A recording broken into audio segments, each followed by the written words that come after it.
Movies. Music. Greetings, all you people of YouTube. My name is Elon Osborne, and this is my channel where I talk about movies, audio, and music. Now, before we begin, I completely understand that for some, it's not possible to mount Atmos speakers on the ceiling or the wall, or installing ceiling speakers, so you have to resort to bouncing audio off the ceiling. I get that. I'm just sharing the results of my observations when shifting the positions of height channels, because this is honestly the first time I've personally heard the different positions for myself. And I know Atmos is such a familiar word now when speaking of home theaters, so I just want you to get the best possible Atmos experience. Cool? Yeah, cool. Now, you may have seen the Atmos Speaker Showdown video that I did, and these tests were performed in that same house. My brother-in-law's fixer-upper outside of town with 8-foot ceilings. For these tests, in order to get the best isolation of height channel audio, I first set up a 3.0.2 configuration within the software of my Onkyo TX-NR787. Once that was done, I physically disconnected the front soundstage speaker wires so that all I could hear was the height channel information. But while I was setting all this up, I had transformers the last night playing, starting with the speakers sitting on top of the towers, bouncing audio off the ceiling. Note.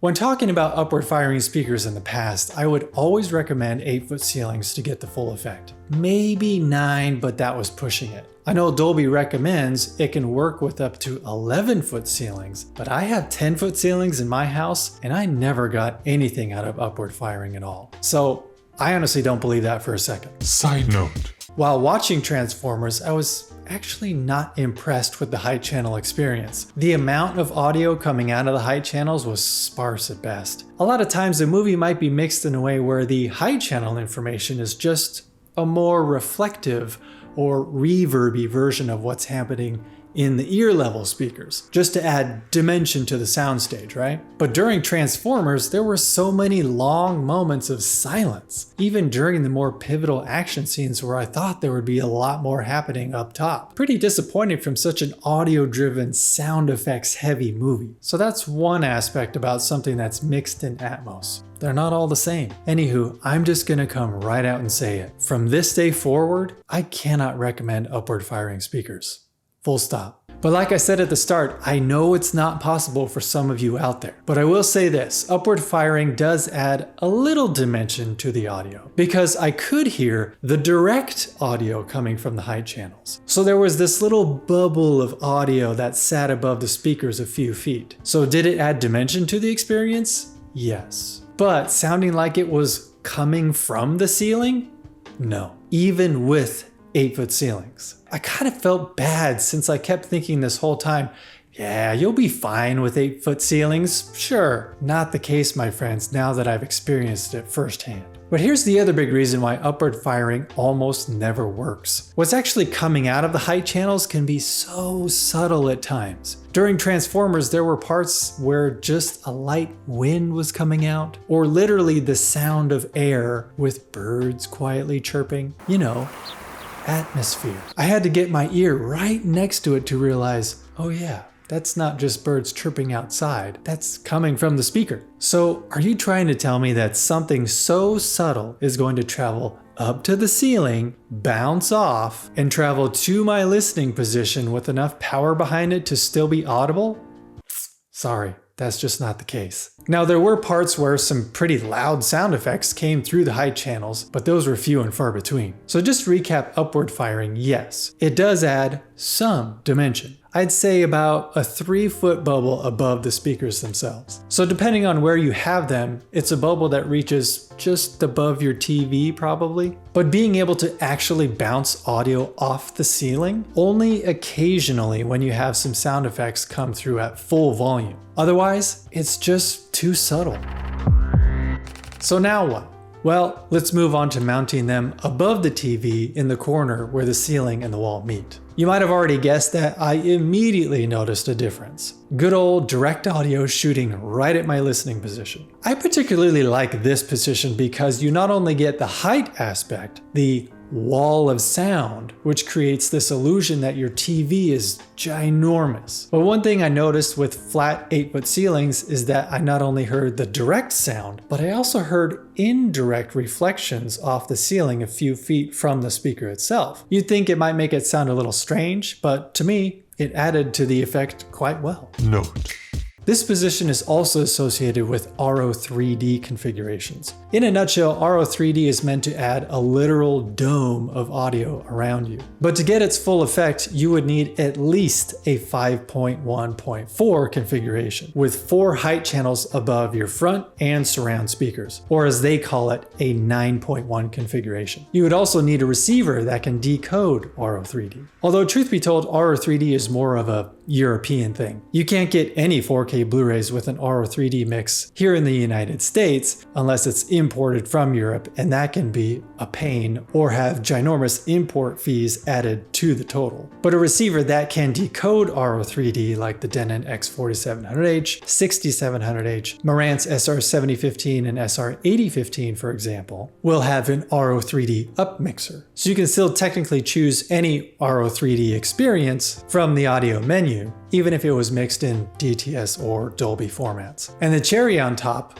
literally, with RO3D is the top layer, or voice of God as they call it, to truly get a 3D dome-shaped effect. And that would be considered a 10.1 configuration. Now, having the speaker in the corner like that can be put in many different positions, especially when dealing with 4 height channels. Side note: just like having an RO3D experience requires at least a 5.1.4 configuration, the same can be said for a true Dolby Atmos or DTS:X experience. The reason being, the whole idea behind object-based surround sound is to use panning metadata to then place those objects within that 3D space. Having 2 height channels is nice, expanding your front soundstage and allowing those objects to move up and down and side to side. But having 4 height channels then allows the objects to move up and down, side to side, backward and forward, and everywhere in between. Make sense? And having height channels in the corners doesn't just mean above your front speakers and your TV. SVS suggests to use their prime elevations even to the sides. If you only have 2 height channels for now, maybe having them to the sides sounds better than above your TV. It's worth the experiment, right?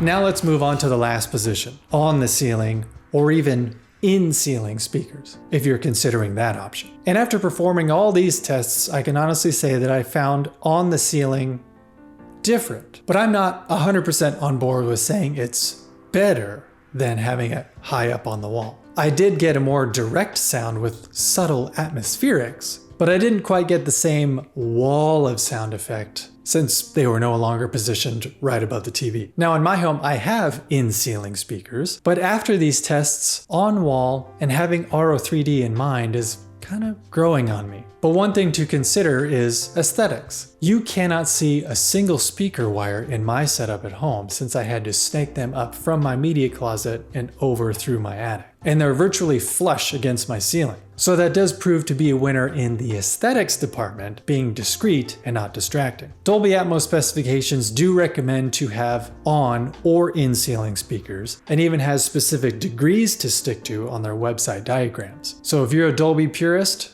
stick to that plan, Stan. Recap: unless it is impossible to do otherwise, say if you're in an apartment or a rental and you can't go drilling a bunch of holes in the walls or the ceiling, go ahead with upward firing since it still does add some dimension. But from here on out, I cannot in good conscience recommend it. It's just not great. I know there's not much you can do with built-in Atmos speakers, like in the 5.0.2 Costco Klipsch package, so maybe you can experiment with the volume settings just on those height channels within your receiver's software.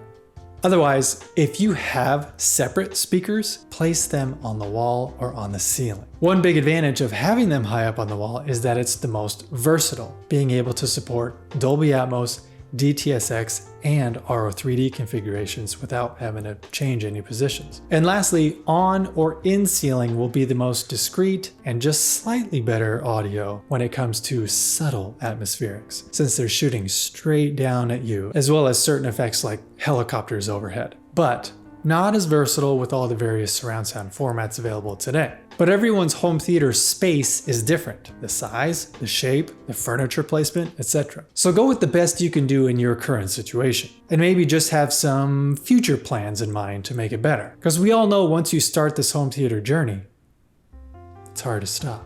The same can be said about a true Dolby Atmos or DTSX. God, that's hard to say. DTS experience. DTSX experience. XXXXX. XXXXX. Ah! And there you have it. Thank you for watching, you lovely people. So where are your height speakers placed right now? Are you planning on changing your position soon? Do you have 2 or 4 height channels right now? Or 6? Are you even aware of RO3D or care that it even exists? Let me know in the comments below. As always, please be kind to each other out there. Don't just watch movies and TV shows. Experience them. And of course, always be listening.